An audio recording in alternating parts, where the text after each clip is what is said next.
An old woman with deep-set eyes sat motionless in the darkness at 2 a.m., and she was waiting for me. I didn't know that yet. I was walking down a hospice corridor in Lufkin, Texas, running on 3 hours of broken sleep and bad vending machine coffee, and the last thing I expected was for a stranger in a wheelchair to raise one finger at me from the shadow of her doorway and say, quiet as a held breath, come here a minute, don't wake the nurses. I almost kept walking. I almost told myself she was confused, medicated, mixing me up with someone else. That almost cost me everything. My name is Cecil Morrow. I'm 61 years old. For 32 years, I coordinated freight logistics for a regional shipping company out of Corpus Christi, Texas, the kind of job where you read contracts before you sign them and verify every invoice twice. Not because anyone tells you to, but because that's just how you're wired. My late wife Lucinda used to say I was the only man she'd ever met who read the terms and conditions on a blender warranty. She wasn't wrong.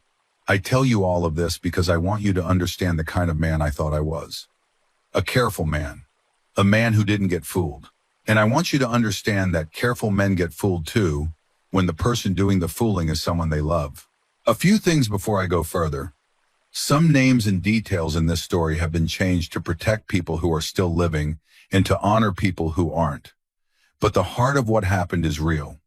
It happened. And the reason I'm telling it is because somewhere out there, someone needs to hear it before they walk into a room that looks exactly like the one I almost walked out of without thinking twice. My older brother's name was Randall, Randy to anyone who knew him. He was 4 years older than me and had been, for most of my life, the only stable thing in it. Our father left when I was 9 and Randy was 13, and from that spring on, Randy was the one who showed up. He taught me how to work on an engine, how to shake a man's hand and look him in the eye, how to keep going when you didn't feel like it. He built a life with his hands, literally. He bought a piece of land on Lake Toledo Bend in the late 70s for almost nothing, and he built a cabin on it himself over 3 years of weekends. That cabin was the thing in his life he was most proud of. Not the money it eventually became worth, but the fact that his own hands had made it.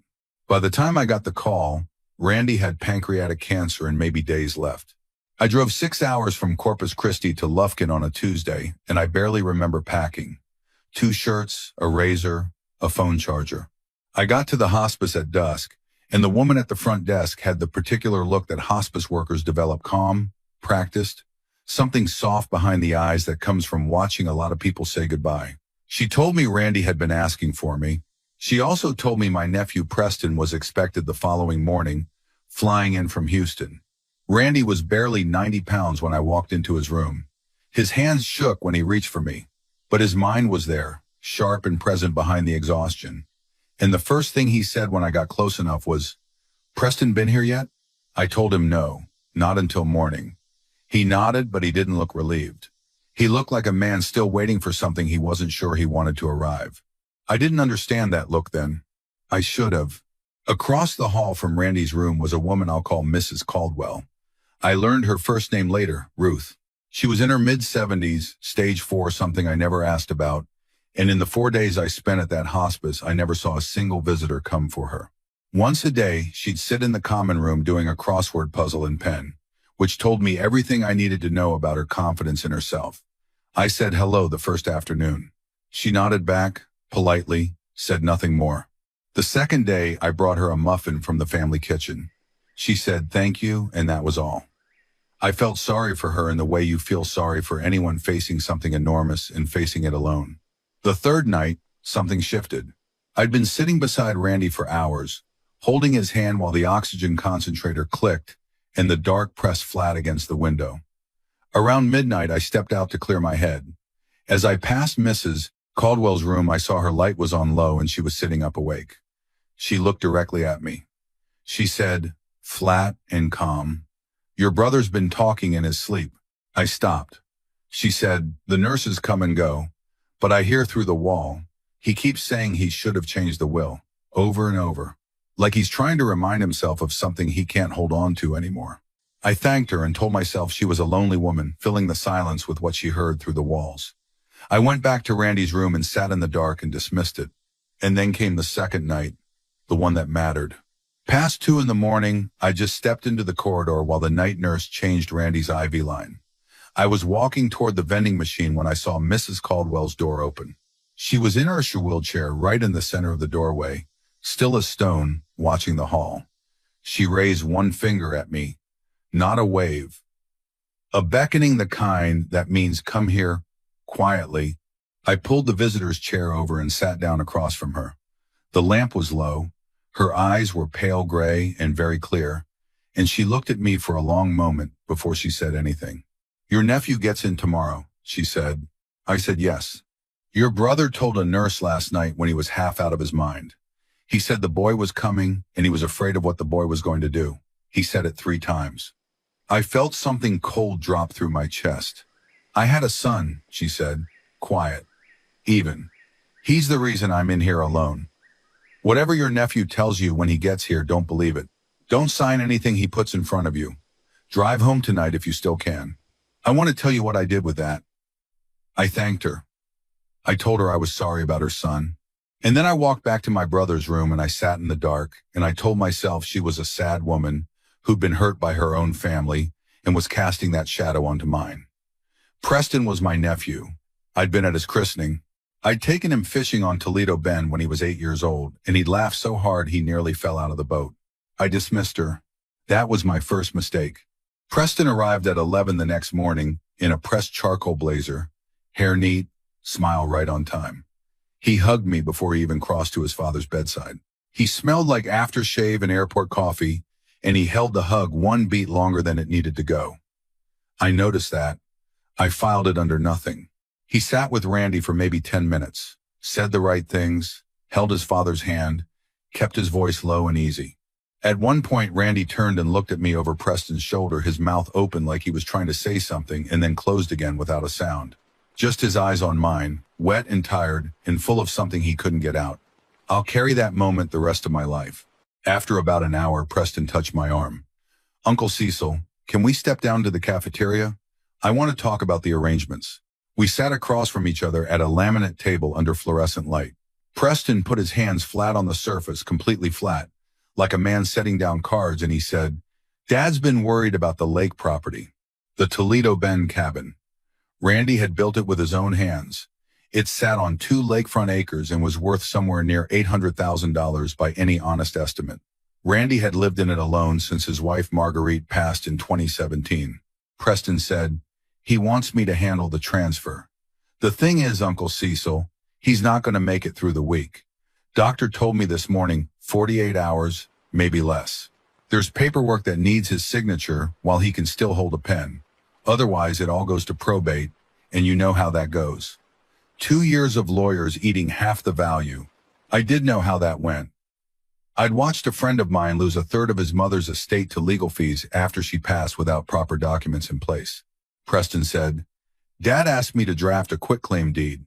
Keeps the cabin out of probate, puts it in my name, so I can manage the sale and cover his final expenses. Simple.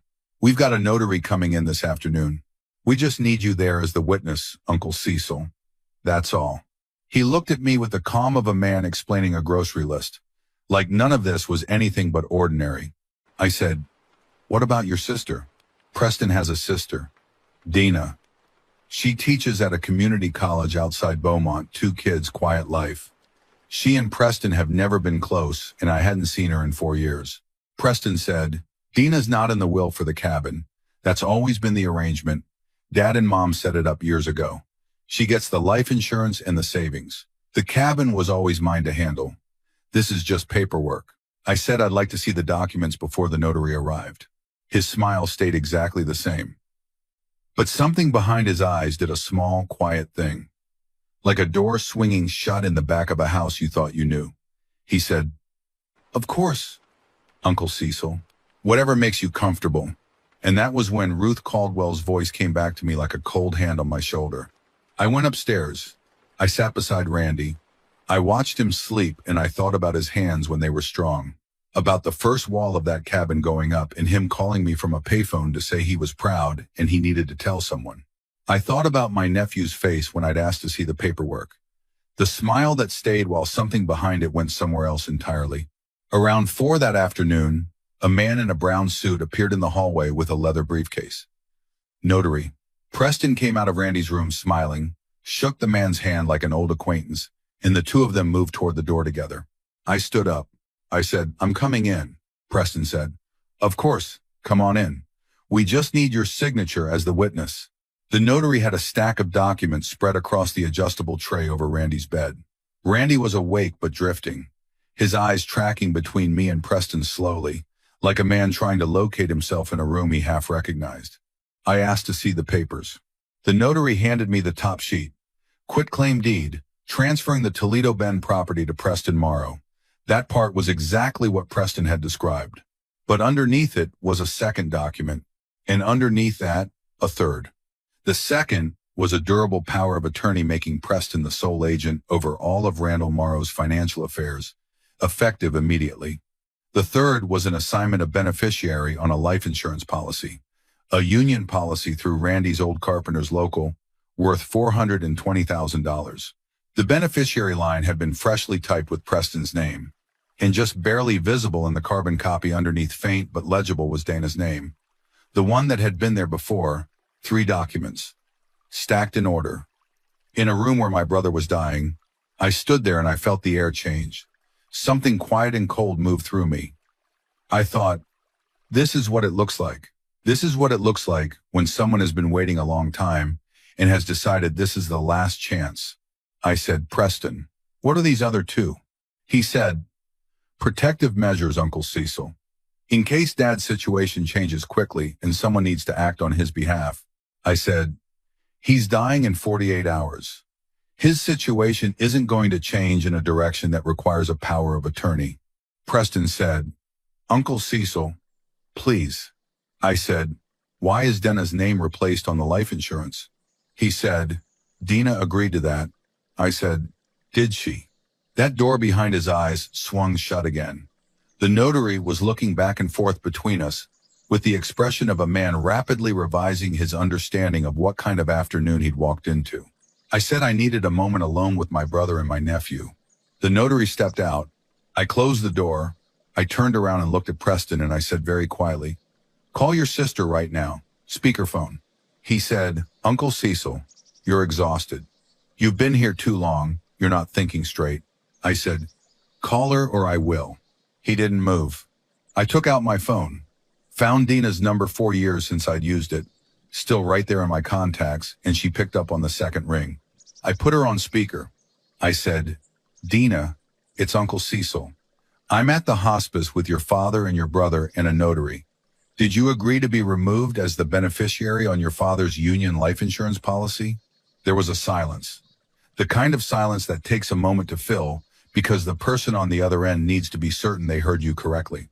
She said, slowly, "Uncle Cecil, what policy? What are you talking about?" I said, "Did you agree to it?" She said, "I don't know what you're talking about." And then Preston was already moving, already talking over her. "Dina, hey, listen, this is just a misunderstanding. The documents are purely protective." She said, "Preston, what did you do?" He said, "Dina, calm down." She said, "Uncle Cecil, don't sign anything. I will be on a flight tonight. Don't let them touch a single thing. Do you hear me?" I hung up. The room went very quiet. I could hear the oxygen concentrator clicking. I could hear Randy breathing on the bed. I looked at my nephew standing there in his charcoal blazer, briefcase in hand, and I thought about the 8-year-old boy I'd taken fishing on Toledo Bend, the one who'd laughed until he nearly went overboard. I understood in that moment that boy was not standing in front of me.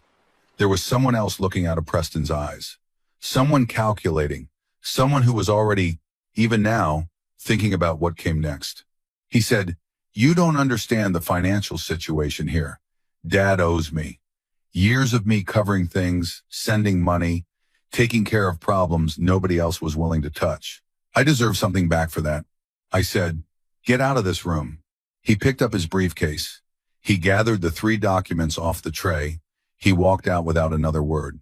Honestly, and I'll be straight with you here, I don't fully know how I held myself together in that moment. I've thought about it many times since. I sat down on the edge of Randy's bed. I took his hand. He was looking at me. He was crying without making a sound, just tears sliding down into the pillow beside him. And I don't know how much of what had just happened had reached him through the fog of the morphine. but some part of him understood enough. I could see it. I said, "It's done, Randy." I stopped it. "It's all right." He squeezed my hand once, as hard as he could manage, which wasn't much, but I felt it. He passed 30 hours later on a Thursday morning, just before the sun came up over the pine trees east of Lufkin. Dina had flown in overnight. We were both there. Preston wasn't. The following week, Dina and I sat across from Randy's attorney, a woman named Marguerite Fontenot, out of Jasper, Texas, who had handled my brother's affairs for 16 years. She pulled up the real will. The Toledo Bend cabin was to be sold and proceeds split equally between Preston and Dina. The life insurance, all $420,000, was Dina's entirely. The savings, just under $100,000, was divided between the two children and a scholarship fund at the trade school where Randy had done his apprenticeship in 1971. Every single one of those provisions, Preston's documents would have reversed nearly all of them. Marguerite looked across her desk at me and said, "Do you know what would have happened if you'd signed those papers?" I said I did now. She said, "What made you hesitate?" I told her about Mrs. Caldwell, the woman across the hall, the one who'd stopped me in the dark at 2 a.m. and told me to drive home while I still could. I drove back to Lufkin the following Saturday. I'd brought a box of pastries from a bakery Dina had recommended and a handwritten card. The nurse at the front desk recognized me. Her face changed when I asked for Mrs. Caldwell by room number. Ruth Caldwell had passed on Wednesday, quietly, in her sleep, 2 days before I came back. Her daughter hadn't yet come to collect her things. The nurse was quiet for a long moment and then asked, "Were you close?" I said no. I'd spoken to her exactly twice. But she had done something for me I would never be able to repay. The nurse said, "Wait here." She came back holding a sealed envelope. My name on the front in thin, slanted handwriting. She said Ruth had left it at the front desk on Wednesday morning. Said to give it to me if I came back and to throw it away if I didn't. I went outside and sat on a concrete bench in the cold November air and opened it. One sheet of paper, folded once. It said, "Mr. Morrow, I don't know whether you listened to me or not. I hope you did. My son's name is Darnell. In the spring of 2011, he took everything I had, the house, the retirement account, the jewelry my husband gave me over 40 years of marriage. I have spent 14 years in rooms like this one, in apartments smaller than this room, in places I never imagined I would end up. And the worst part is not the losing. The worst part is that nobody warned me. I had a sister-in-law who knew what Darnell was. She told me afterward that she had suspected for years, but felt it wasn't her place to say anything. I decided that day that if I ever saw it happening to someone else, I would say something, that it would be my place. So I said something to you. Whatever happened, I hope you are safe. Ruth Caldwell. I sat on that bench for a long time. I don't know how long. The cold didn't reach me. At some point, a hospice volunteer came outside and asked if I was all right, and I told her yes, I was fine. I was just sitting a while. It wasn't her place. And she made it her place anyway. That decision made alone in a hospice room by a woman who had every reason in the world to close her eyes and let me walk past that decision kept my brother's final wishes intact. It kept Dina from losing $400,000 in the worst week of her life. It kept me from being the man who'd signed away his own brother's estate and spent the rest of his days trying to live with what he'd done. I want to stop here and say something honestly, because I think you deserve it. When Preston was sitting across from me in that cafeteria, laying his hands flat on the table, I almost believed him. He wasn't nervous. He wasn't hurrying. He wasn't sweating through the explanation. He was calm the way only someone can be calm when they've been telling themselves a version of the story long enough that they believe it. That's what I learned in that cafeteria. The most dangerous lie isn't the one told with panic in the voice. It's the one told with patience. If you've ever sat across from someone you loved and felt a slow, quiet wrongness you couldn't name, you know exactly what I mean.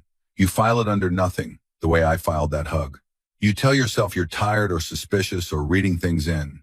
But something in you is doing the math, and the math is coming out different from the story you're being told. That feeling is information. It deserves to be treated as information. About 6 months after the funeral, a letter arrived from a woman in Houston I'd never heard of. Her father had passed in the spring, and going through his things, she'd found a small notebook where he'd written down the names of people who owed him money and never paid. Preston Morrow was in that notebook with a dollar amount next to his name, $42,000. Borrowed and gone. She'd found my information through Randy's obituary. I called her. We talked for over an hour. Her father had been in his 80s, a proud man who'd never told his children he was being cheated because he was ashamed. He'd only written it in a notebook after the fact. She'd found it when he was already gone. I called Dina. Dina called Marguerite Fontenot. Marguerite started looking into it. What we found was that Preston had been running versions of this for years. Not just family, former clients, Randy's old friends, elderly men in his commercial insurance network who trusted him because they trusted Randy. He had close to $300,000 in unsecured personal debt, 2 civil suits pending in Harris County, and a gambling problem that had been compounding in the background for at least 5 years. The lake cabin scheme at the hospice had been his last real play. If he'd gotten that property, he could have borrowed against it that same week and bought himself another 6 months ahead of what was already collapsing. He went to trial 18 months after Randy died. Not for what he'd tried to do in that hospice room that would have been difficult to prove as fraud, and Dina and I had what mattered. He went to trial for what he'd done to the woman's father and 2 other elderly clients in the Houston area. He received a 5-year sentence. He is still serving it. Dina writes to him sometimes.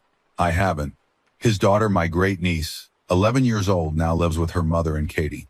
I send a birthday card every year and a check at Christmas. Her mother sends a thank you note back. I don't expect more than that. That little girl didn't choose who her father was, and I want her to know that somebody in her family holds her in mind and thinks of her kindly. That somebody on her father's side looked at her and saw her, just her, separate from all of it. About a year after the trial, Dina and I started something small. No name, no nonprofit filing, no official structure. We go in once a month, her through a senior outreach program near Beaumont, me through a church group in Corpus Christi, and we sit and talk and listen. We tell what happened. We tell Ruth Caldwell's story with her daughter's full blessing. And I cannot tell you how many times I have heard my own story told back to me with different names. A son who just needs one signature before the weekend. A grandson who's been helping with the accounts and would love to be added to the deed just to simplify things. A daughter who knows just the right financial advisor. It would only take one meeting. It happens every day in every state to people who read fine print and balance their checkbooks and believe that the ones who could never hurt them were the ones who shared their blood. I keep Ruth's letter folded in the drawer of my nightstand.